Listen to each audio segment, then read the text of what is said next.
Akhir-akhir ini banyak kabar yang beredar kalau Gojek akan merger dengan Grab. Kalau ini beneran terjadi, fix manajemennya udah.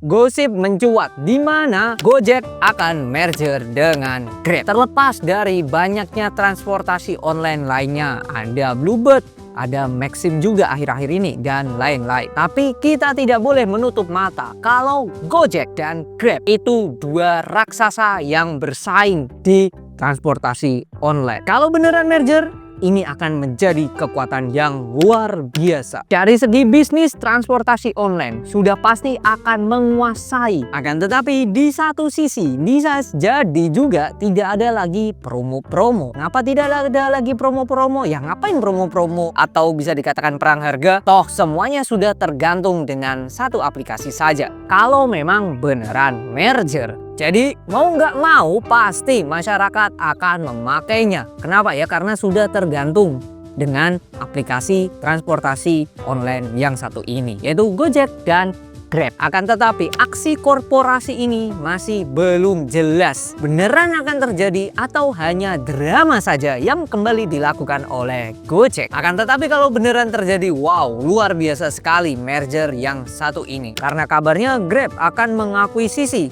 Gojek dengan nilai 7 miliar US dollar atau setara 115 triliun. Padahal kalau kita melihat market cap Goto saat kita tapping video ini, market capnya hanya di 76,2 triliun. Goto ini bisa dikatakan masih anak baru lah ya di market Indonesia. Kenapa baru listing di 2022? Jadi saat kita tapping video ini bisa dikatakan dia baru 3 tahunan ada di Bursa Efek Indonesia. Baru 3 tahun tetapi sudah banyak aksi perusahaan yang satu ini. Setiap perusahaan yang mau listing di Bursa Efek Indonesia pasti akan menerbitkan prospektusnya. Dan ini prospektus yang diterbitkan oleh Goto, Gojek Tokopedia. Sehubungan dengan penawaran umum perdana saham, emiten akan menerbitkan saham baru sebanyak sebesar 1,5% setiap tahunnya untuk jangka waktu 10 tahun setelah tanggal efektif. Yap, 10 tahun,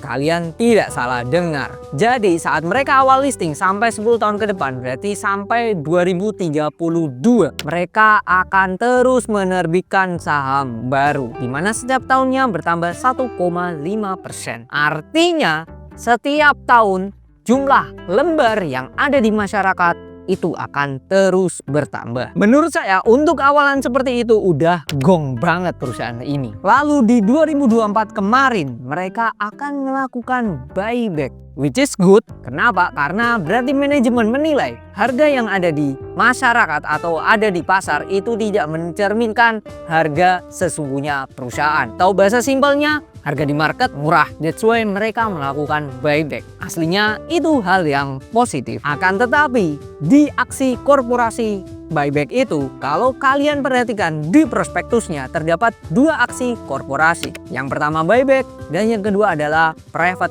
placement. Ya, private placement intinya adalah nerbitin saham lagi. Ibarat kata nih, saya keluar kantong kanan, masuk kantong kiri. Keluar kantong kanan ini adalah private placementnya atau nerbitin saham lagi ke masyarakat. Masuk kantong kiri itu adalah buybacknya. Jadi seperti ya perusahaan menguti saham di market tetapi jual lagi di market. Ya buat apa melakukan buyback kalau seperti itu? Dan sebagai catatan, buyback ini setelah sudah melakukan prospektus tidak menjadi kewajiban manajemen atau perusahaan benar-benar melakukannya. Jadi tidak wajib. Bisa saja buyback yang dilakukan oleh perusahaan itu hanya buyback saja. Ibarat kata hanya sounding aja ke masyarakat. Apakah dilakukan secara real atau tidak?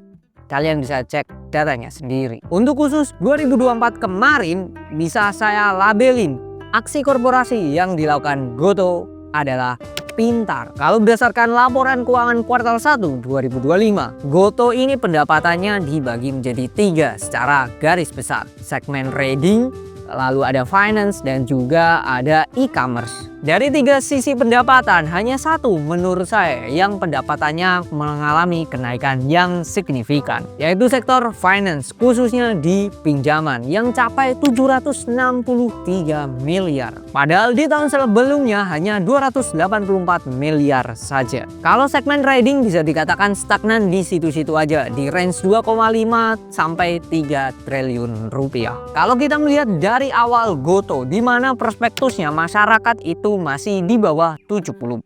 Akan tetapi kondisi saat ini, saat kita tapping video ini, GoTo masyarakatnya itu sudah lebih di atas 70% sendiri. Kalian punya perusahaan dan perusahaannya menghasilkan uang, apakah rela kepemilikan saham dari kalian akan terus berkurang setiap tahunnya? Ya pasti logikanya nggak rela ya, karena perusahaannya menghasilkan uang. Kalau porsi kita berkurang, kepemilikannya berkurang, nantinya pastinya kalau perusahaan bagi dividen, tentunya dividen yang kita dapat juga akan berkurang. Nah, dari kasus GoTo ini, di mana kepemilikan dari pemegang sahamnya yang dulu terutama terus berkurang, pasti ada something di situ. Kalau saya melihat ada dua kemungkinan. Yang pertama, bisa saja GoTo ini memang butuh kapital yang besar. That's why pemegang saham rela menjual sahamnya di masyarakat terus, atau bisa dikatakan terus berkurang. Ya karena untuk capek, untuk yang namanya operasional perusahaan dan lain-lain. Atau yang kedua, perusahaan atau pemegang pengendali sebelum-sebelumnya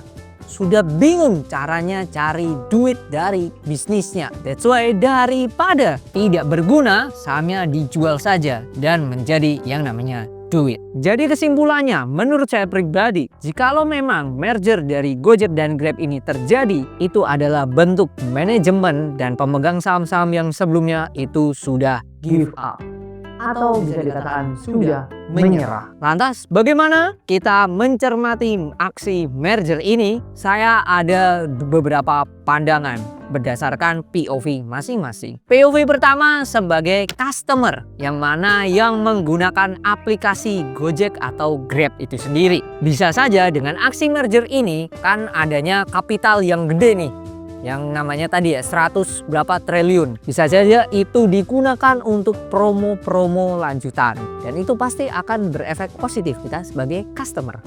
Satu itu sebagai customer. POV yang kedua, jikalau kalian sebagai pemegang saham GoTo atau mulai tertarik dengan GoTo dengan aksi merger ini, menurut saya forget it, lupakan, cari yang lain saja, karena masih banyak perusahaan atau saham yang bisa menghasilkan profit atau cuan tentunya. Mungkin itu POV saya terkait adanya kabar Gojek yang akan diakuisisi oleh Grab. Jangan kaget nantinya kalau banyak aksi-aksi korporasi yang dilakukan GoTo ke depannya. Semoga bermanfaat dan sampai jumpa di video lainnya.